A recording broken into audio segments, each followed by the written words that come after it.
very good morning, perhaps even afternoon, to you all. This is quite a treat for me. I haven't spoken to such a big audience for rather a long time. I was saying a moment ago, I'm remarkably good at now speaking to a screen, so I hope I don't over kind of do this or indeed underperform. But yeah, I direct a research project in the Classics faculty in Oxford, which is called the Archive of Performances of Greek and Roman Drama. And basically we're just interested in looking at the history of the plays like the Bacchae, that we look at the history beyond antiquity, throughout antiquity and into the present day. And indeed, the performance that you'll be seeing tonight will in due course be archived in our database, and indeed if they wish to share photographs and various other things, we will also have, we hope in our collection, real memorabilia that you can consult, and often we will digitise to make it available. So we've got a very good website, lots of learning resources there, so please, and everything is obviously open access. We have interactive multimedia kind of e-books which are based not yet on the history of the Bacchae, but the history of Medea and Agamemnon. So have a look at them, they may well be helpful. But today I'm going to talk about the Bacchae in performance, and I put in there, someone had put 20th century, and that seemed slightly disappointing. But I'm going to, of course, begin now, and I think it's really important before you see the play tonight, and I'm sure you've been considering it if it's a play that you're currently studying. What does the Bacchae say to us today?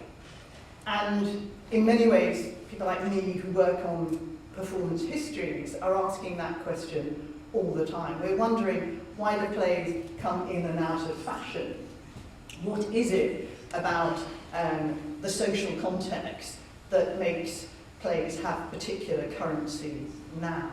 And I thought today, if off the top of my head I was asked what plays are currently, what Greek plays are currently worth performing, I would say not necessarily worth performing, but no doubt will be performed either this year or next year. The ones I came up with are probably ones you're familiar with already: Euripides' Medea, Sophocles' Antigone, perhaps the Sophocles' Oedipus the King, Oedipus Tyrannus. But I don't know whether Bacchae would be at the top of my list. And the reason I would hesitate is because often theatre companies are very nervous about the Bacchae. They're very excited about doing a Bacchae for a number of reasons that I'm going to explore why that might have been. But it's quite difficult to pull off. I've no idea what it's going to look like tonight. I'm very excited.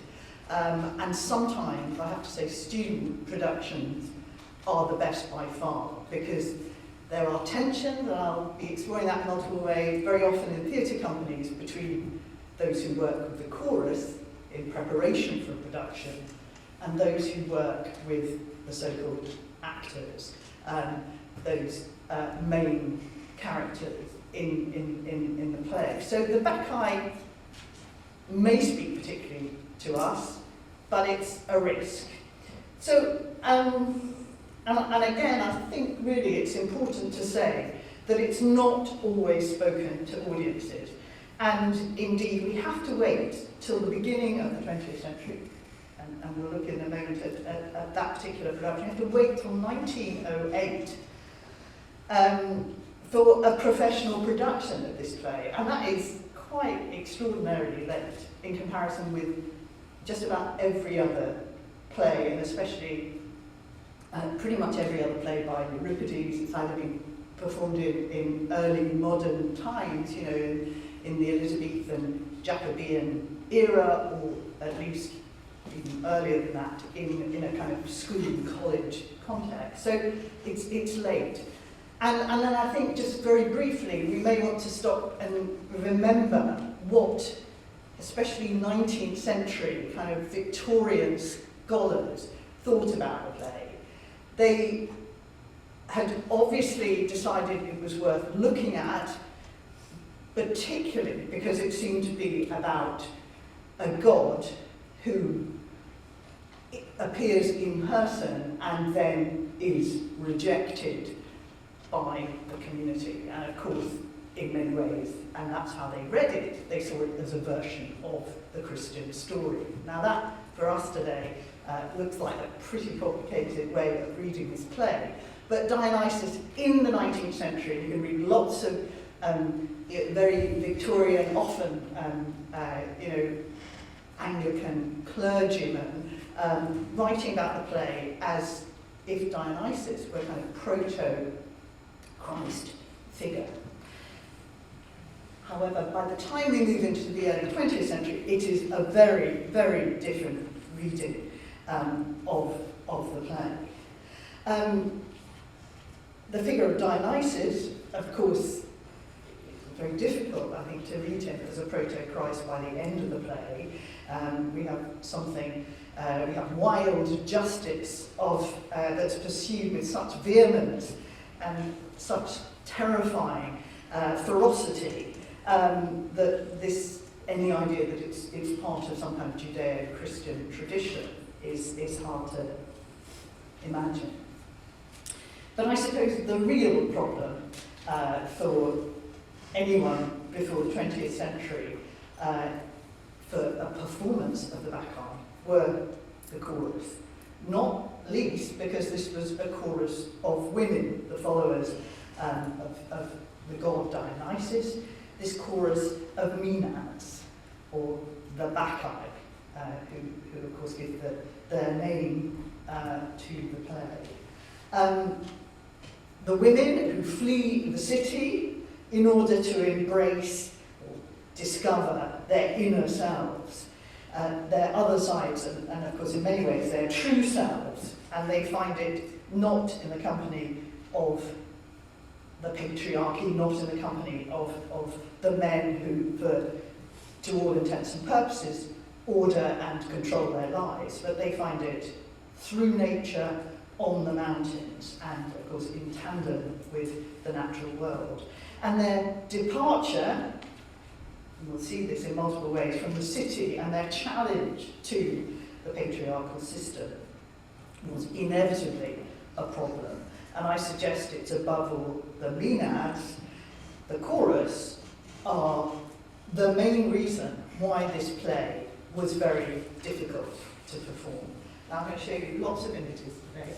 Now, perhaps when you ask most people about this play, they say, oh yeah, it's a play about free love, it was discovered in the 60s, and Dionysus was a kind of hippie guru, and the chorus, and I look particularly here at one production which has been seen as kind of the first kind of modern production, which was in 1969, called Dionysus in 69.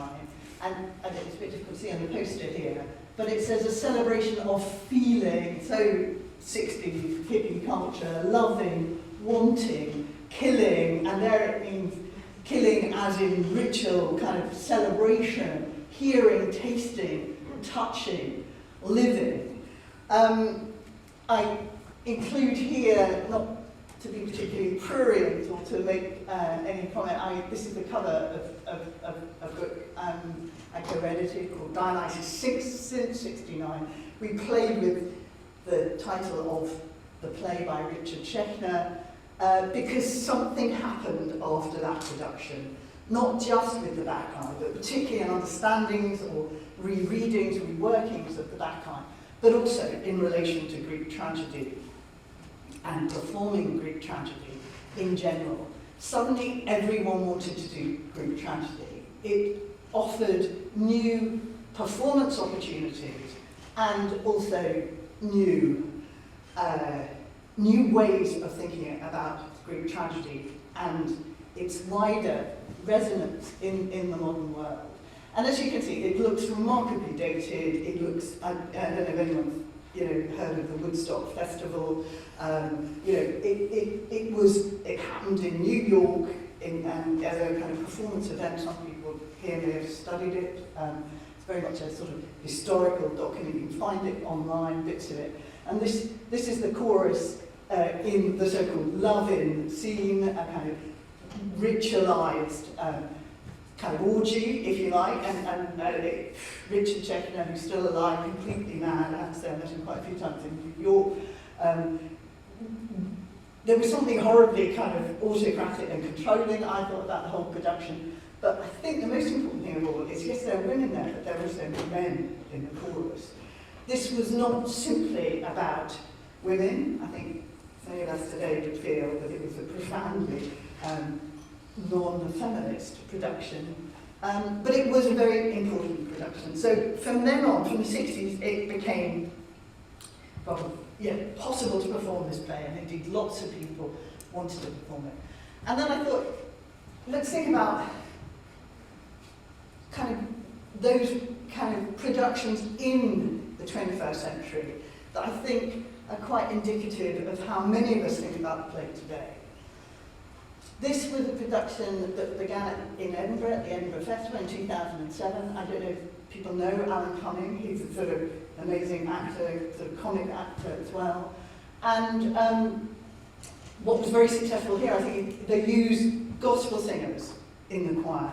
In the gospel choir, in the chorus, and that was perhaps one of the first times when many of us had seen a really convincing Maenadic chorus. And Cummings gave an extraordinary kind of transgender performance.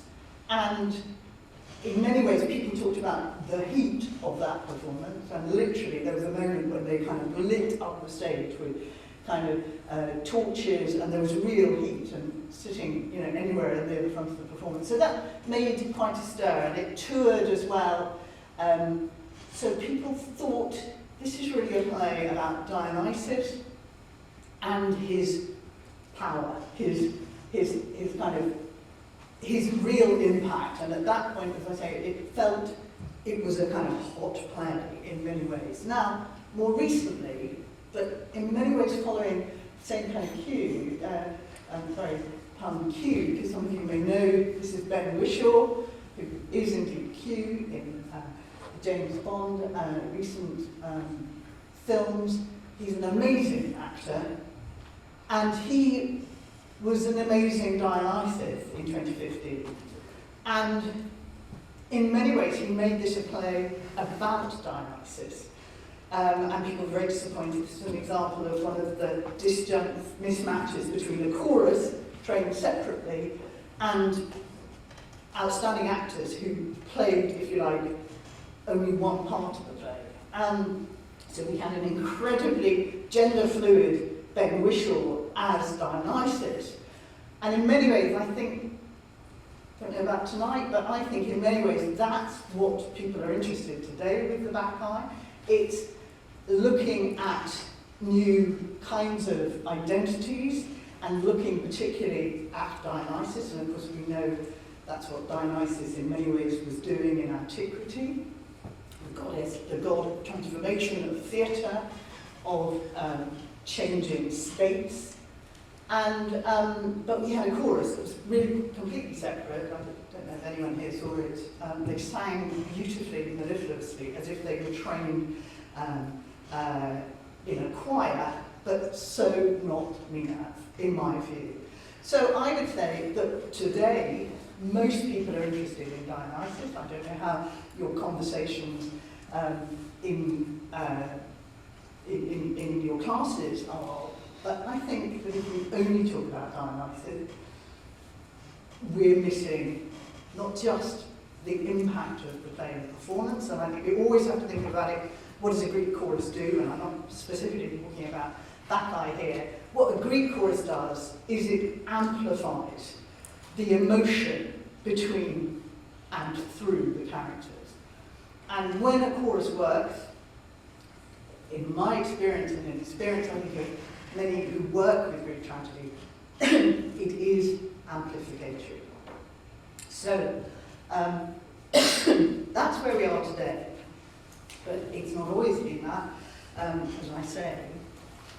And in many ways, so I'm beginning to think I should have brought some water. Is there any water somewhere? No, don't worry. I'll keep going. I referred a moment ago to the first professional production of the play. And this was Dionysus, played by a woman, very famous actor at the beginning of the 20th century in Britain, called, and in the English-speaking world generally, called Lilla McCarthy. And the most important thing to say, I mean, it was quite interesting casting. They chose a woman, and indeed a woman wanted to play the part. But in 1908, some of you who worked on the women's suffrage movement will know that this was the same year that Emmeline Pankhurst was arrested and indeed subsequently imprisoned in her capacity as head of the radical Women's Social and Political Union. So if you think for a moment that this is a play where halfway through the leader of this new movement is imprisoned and then released, and you also know, and this is very important, that a significant number of actors in this production were prominent members of the suffragette movement, including McCarthy herself. You then realise that why this female actor chose to act in the part was the immediate political and social context. This was for her and the company a play about political and social liberation. It was a play about challenge, and it was a play about the possibility, potential of making alternative worlds. And in many ways, you know, if you or I came across this photograph in an archive, we'd think it was a sort of typical, rather tame Edwardian photograph of, you know, maybe a kind of girls' school production at the beginning of the 20th century. But instead, it's actually evidence, when we look behind it, of something much more radical, much more subversive, and in many ways, a way of reading the play absolutely through the chorus, through these Maenadic women. Now, if we go back to the Maenad in antiquity, and I'm sure you looked at many images of this, and this is from 4th century bards from southern Italy. But it's the Maenad in what becomes the characteristic backward bend, the kind of ecstatic movement of dance. And anyone who looks or is interested in modern dance in the 20th century knows that that becomes the hallmark of modern dance. Anyone may have heard of Isadora Duncan, who was known throughout Europe and North America for her performances in so-called Greek dance. Thank you so much, that's fantastic. I'm really sorry, we only have... Oh, I don't know, it's fine. Cups. Yeah, that's brilliant. Don't worry, there are others. Don't worry, that's fine. And it wasn't just, this is a woman called Margaret Morris, who ran lots of summer schools, both down in Devon, but also down in southern Europe. But the whole fascination with these women comes a little earlier. Now, this is a Dutch painter called Maenad. You may know the images, they tend to appear on chocolate boxes, on jigsaw puzzles. And we often tend to feel that they're really rather kitsch, too lush. But there was an exhibition in London a few years ago, and I was asked to go and talk around and thinking about especially Greek dancers and Greek dancing. And I started looking at these images for the first time properly, instead of just sort of glancing at them on a biscuit tin or something lit. And this is a very interesting painting, quite a well-known painting, The Women of Amphissa, and it's a story that Plutarch tells about this group of women, Maenads, followers of Dionysus in the front, who overnight have stayed in the market square in Amphissa because in their revels they kind of got lost and carried away and ended up there. And the women who are standing at the back, looking rather matronly, are the women of Amphissa who are protecting, especially they're actually giving food to the Bacchic women in the foreground, just about to, according to Plutarch, and they are protecting them because they're protecting them against the men of the city who may well not respect them. So this is also, Alan Natala writing, painting an important episode which quite clearly is one of female solidarity. He goes on in multiple ways, and I'll just run through this very quickly, to be fascinated by the Maenadic chorus. And there's a dancing Bacchants at harvest time, and then a Bacchanal a bit earlier, another, this time with the kind of brazen figure, and then this one, which looks, some people say it's not finished, but I think it's also deliberately provocative in a way that the man who painted the women of Amphissa does not particularly look like he would begin to paint. So what is kind of going on here? What's the point of looking at these images? The point really is that Al Natadama, just like today, but importantly, was the first of modern artists to have their work mass produced. So you could literally go out and buy your poster, or the equivalent at the end of the 19th century, of an Al Natadama picture. People lived with these images, and not obviously this one, but other images on their wall. And Al Natadama also did set designs. His images were used in films, so early film is full of Al Natadama designs as well. So my point is that from the last 2 decades of the 19th century, the image of the Maenad is very, very much in currency. People know what Maenads look like. And I mentioned Isadora Duncan. People started dancing like Maenads. Not just professionals, although she was sort of semi-professional because she performed in sort of private salons for kind of aristocratic elite, but she did indeed dance in wider public circles. And it wasn't just upper-class women, increasingly girls who were going to schools would be taught Greek dancing.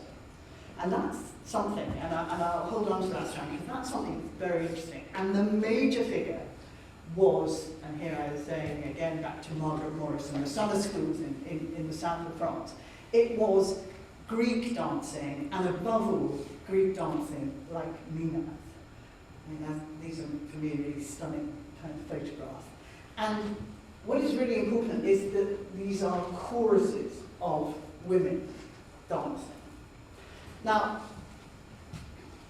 how does all this go down? Well, in some ways, in the theatre, it's, in performance culture generally, is part of a wider trend. There is an incredible interest now in movement in the theatre, in the collective, in the chorus, and this is at the very beginning of the 20th century.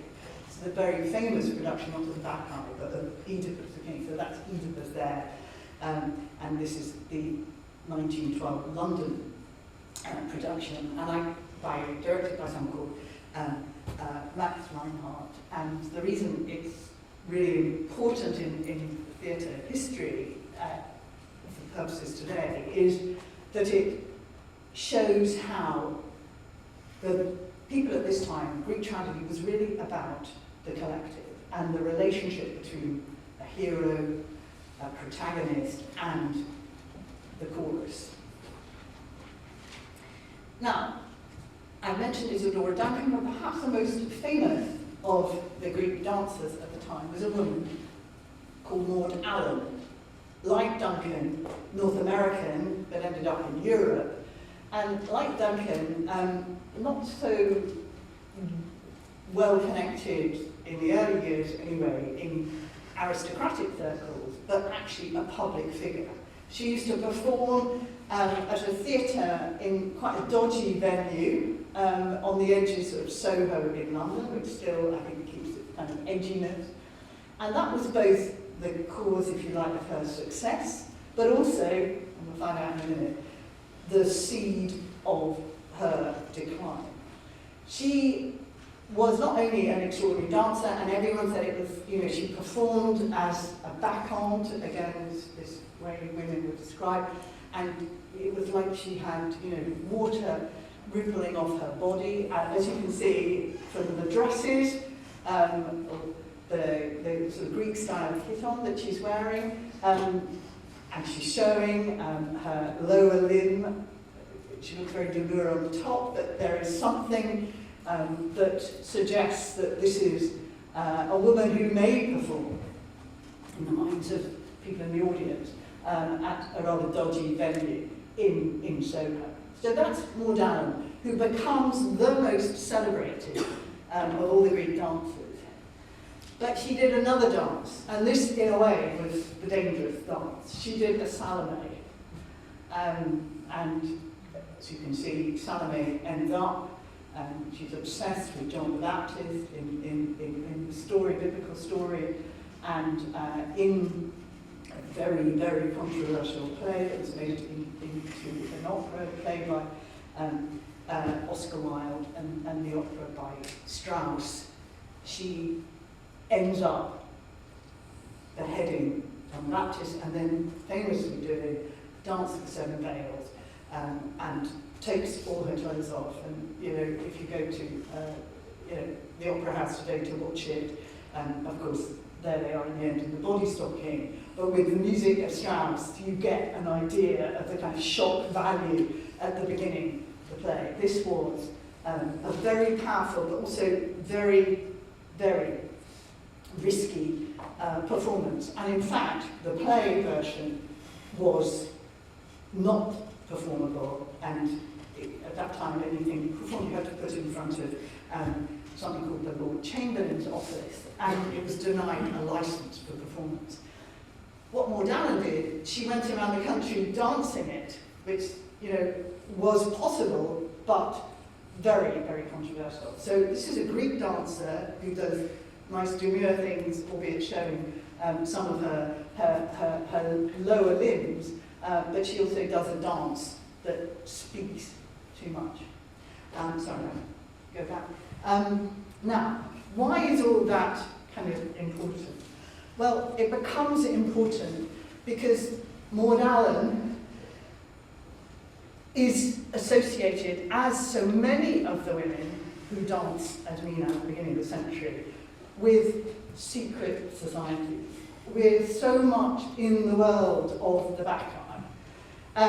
The secret societies, these are women who have, and they often, lots of accounts of it, sapphic parties, and you all know sapphic is code for lesbian sexuality, so women who dance like Greeks and dress like Greeks, and they dress like Greeks so they didn't have to conform to, everyday clothes with kind of bodices. These were new women who were having secret lives that excluded the Pentheuses of Edwardian society.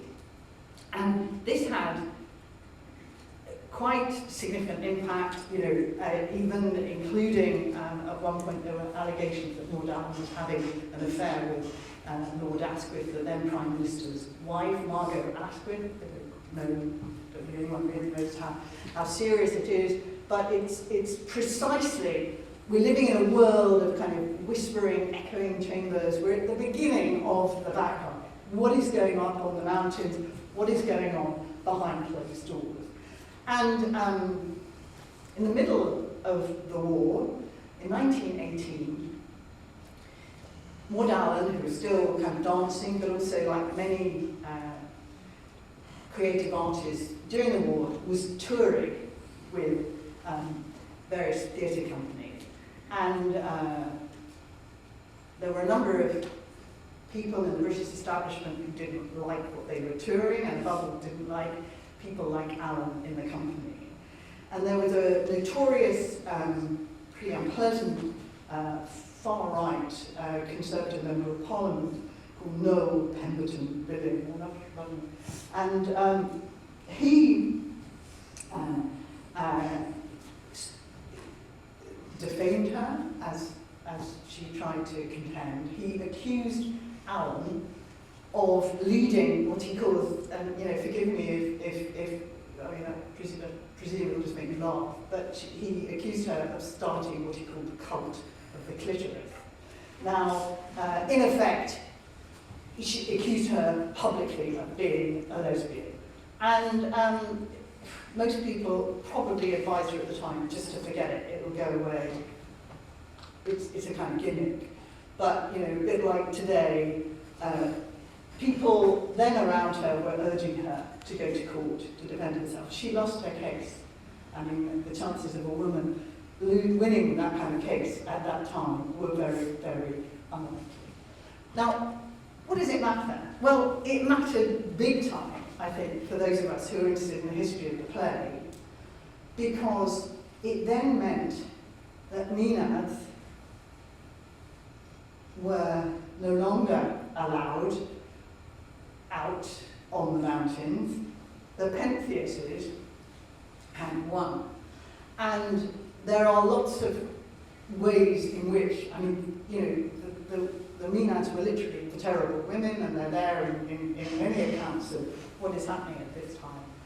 And this play was uncomfortable enough not to be performed. And also, I would say that there was a whole, in the post-war period, a whole turning away from collective choruses.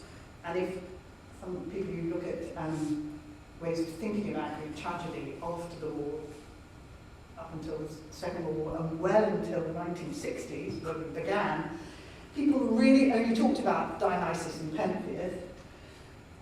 They only talked about the protagonist and, you know, the Deuteronomus, the second actor. They rarely talked about the chorus. And so, I'm going to pretty much stop there, but stop to think that why is thinking about this play interesting through the lens of how we think about the Maenad, how we think about Dionysus? Why is that important? Well, it's important. I mean, I find it of general interest. You know, I'm interested in cultural history. I'm interested in why I think, and people around me think certain things at certain times. But I think it's really important because it tells us that we can discover, and we are discovering now, things about the play that, yes, are about now, but also about the play that maybe other peoples, for a whole host of complicated reasons, haven't been allowed to see or haven't wished to see before. So plays have meaning, but as audiences, we make meaning with them. And, you know, I am a professor of classical reception, and in a nutshell, that's what reception is. It absolutely says meaning is constructed, it's not inherent in a text, it's latent in the text, which is slightly different, but it requires a reader, an audience, and that's anyone who works on performance theory, performance in any shape or form, anyone who's trying to perform and got no reaction from an audience knows that. And so what you do tonight will feed into, by watching the play, thinking about the play, discussing it, will feed in not only to how you do in the summer, if it's this year you're taking exams, but also you are contributing as 21st century citizen, 2022 precisely, to how new ways of thinking about this play